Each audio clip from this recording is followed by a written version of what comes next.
Assalamualaikum warahmatullahi wabarakatuh. Bertemu kembali dengan Pak Dedi dalam ilmu kimia. Kali ini kita coba bahas masalah karbohidrat. Sekali-hari kita memakan makanan beras yang mengandung adalah karbohidrat. Coba kita lihat secara detailnya karbohidrat itu apa sesungguhnya, ya. Nah, kita coba lihat ya pengertian daripada karbohidrat itu sendiri. Ya, apa sih sebetulnya karbohidrat? Ya, karbohidrat itu mempunyai rumusan CnH2OM. Ya, karbohidrat ini didefinisikan sebagai polihidroksi aldehid atau polihidroksi keton. Jadi ada gugus aldehid, ada gugus keton. Jadi karbohidrat adalah senyawa kimia yang merupakan gabungan banyak gugus fungsi. Baik itu hidroksil, strip OH, dengan gugus karbonil, C, ikatan rangkap O. Nama lain daripada karbohidrat adalah sakarida atau sakartum gula. Ya, jadi tentu saja kalau kita lihat di sini, ini ada rasa manis. Jadi kalau begitu beras itu adalah manis. Dan sebetulnya karbohidrat itu banyak. Ada kentang, kemudian ada gandum, ada jagung, itu adalah suatu jenis-jenis daripada karbohidrat. Nah, karbohidrat ini kita bagikan ya dari beberapa hal. Yaitu yang pertama adalah monosakarida. Satu.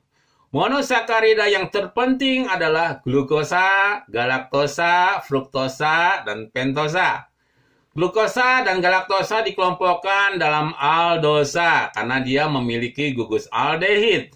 Sedangkan fruktosa dikelompokkan dalam ketosa, terdapat gugus keton. Pentosa yang penting ialah arabinosa, silosa, ribosa, dan 2-deoksribosa. Ini gugus-gugus daripada aldehid. Ya, aldehid. Ya, ada gugus aldehidnya di sini, ada gugus ketonnya. Ya, jadi seperti itu. Ya.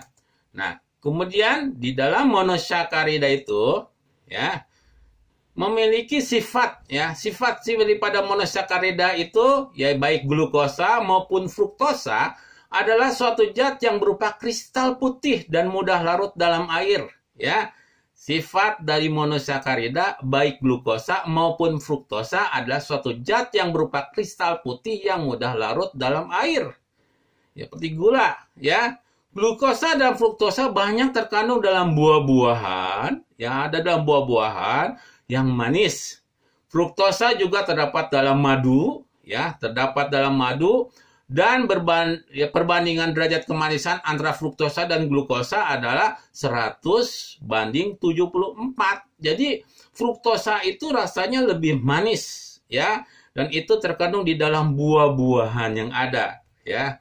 Dalam yang ada seperti itu.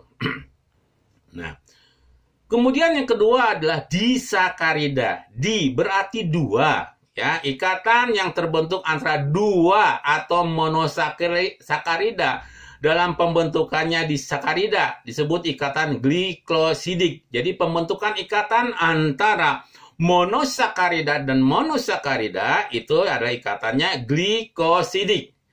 Disakarida terpenting adalah sukrosa atau kita katakan gula tebu.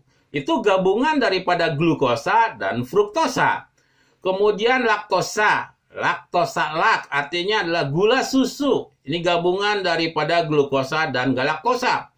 Dan maltosa adalah gula gandum ya antara glukosa dan glukosa. Ada lagi adalah rafinosa. Ini 3. Galaktosanya ada, glukosanya adalah fruktosa. Ya, berikutnya juga adalah polisakarida. Ini adalah polisakarida terpenting adalah selulosa, ya, yaitu amil selulosa, amilum, glikogen. Ini adalah sesuatu yang penting daripada polisakarida. Berarti sakaridanya banyak, ya, gulanya banyak gabungannya. Pada amilum dan glikogen, glukosa terikat melalui ikatan alfa. Pada selulosa, glukosa yang terikat melalui ikatan beta. Jadi pada selulosa glukosanya ikatannya beta. Ya, amilum dan glikogen, ini glukosanya terikat dalam bentuk alfa. Ini bentuk daripada glukosa, ya. Kemudian kita lihat derajat kemanisannya, ya. sampai berapa jauh mana yang paling manis ya dalam golongan karbohidrat ini. Ternyata yang paling manis adalah fruktosa. Ya, paling manis nih fruktosa. Kemudian glukosa, galaktosa, sukrosa, maltosa, laktosa. Ini urutan dari kemanisan. Dari yang paling manis ke paling yang tidak manis. Jadi yang paling tidak manis adalah laktosa. Monosakarida dan disakarida rasanya manis ya dan larut dalam air. Sedangkan polisakarida rasanya tawar, tidak larut dalam air ya. Selulosa tidak larut dalam air. Karbohidrat bersifat optis aktif, berarti dia bisa memutar bidang polarisasi. Sukrosa memutar bidang polarisasi ke kanan, tetapi hasil hidrolisisnya memutar ke kiri. Kebalikannya, maka gulanya disebut dengan gula inverse. Ya. Kemudian bagaimana kita menguji? Ya, menguji terhadap karbohidrat. Jadi yang diujikan itu adalah yang pertama adalah uji molis. Ya, uji molis. Dengan cara meneteskan larutan alfa-naftol atau reaksi molis pada larutan ya atau suspensi karbohidrat, kemudian asam sulfat pekat secukupnya secara perlahan-lahan. Jadi diteteskin asam sulfat secara perlahan-lahan. Sehingga terbentuklah dua lapisan cairan dengan batas kedua lapisan seperti cincin berwarna merah ungu. Nah, nanti di sini akan terbentuk cincin warnanya merah ungu. Ini menunjukkan bahwa ya uji molis itu ya positif ya. Seperti itu. Kemudian Tolens, kita gunakan Tolens ya dengan cara meneteskan larutan perak amoniak ya pada larutan suatu suspensi. Karbohidrat kemudian asam sulfat pekat secukupnya sehingga terbentuk cermin. Nah, bentuknya seperti cermin. Jadi Tolens menunjukkan karbohidrat positifnya itu dengan membentuk suatu cermin ya. Kemudian yang lainnya lagi kita bisa menggunakan ya untuk menguji terhadap karbohidrat adalah gula pereduksi ya. Gula pereduksi itu monosakarida yang termasuk glukosa dan galaktosa dan disakarida maltosa dan laktosa yang mengandung gugus aldehid. Jadi pengujiannya untuk menunjukkan adanya gugus aldehid sehingga akan menimbulkan endapan merah. Nah, di sini endapan merah. Jika direaksikan dengan larutan Fehling atau Benedict akan membentuk larutan merah. Sukrosa, fruktosa, dan polisakarida menimbulkan endapan merah bata dengan lurusan perin dapat ditunjukkan dengan reaksi Benedict dan Fehling. Ya, Benedict dengan Fehling. Ya, ini akan menunjukkan endapan yang berwarna merah bata. Ya. Kemudian uji yang terakhir adalah uji polisakarida. Jadi polisakarida penting ada seperti amilum, glikogen, dan selulosa dapat ditunjukkan dengan cara ditetesi larutan iodin.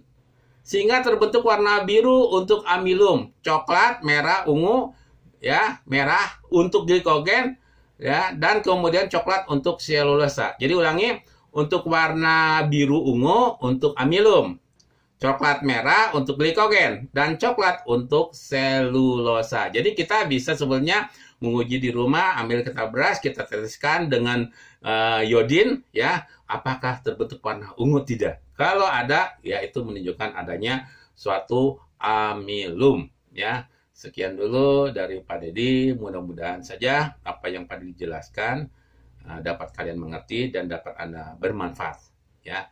Assalamualaikum warahmatullahi wabarakatuh.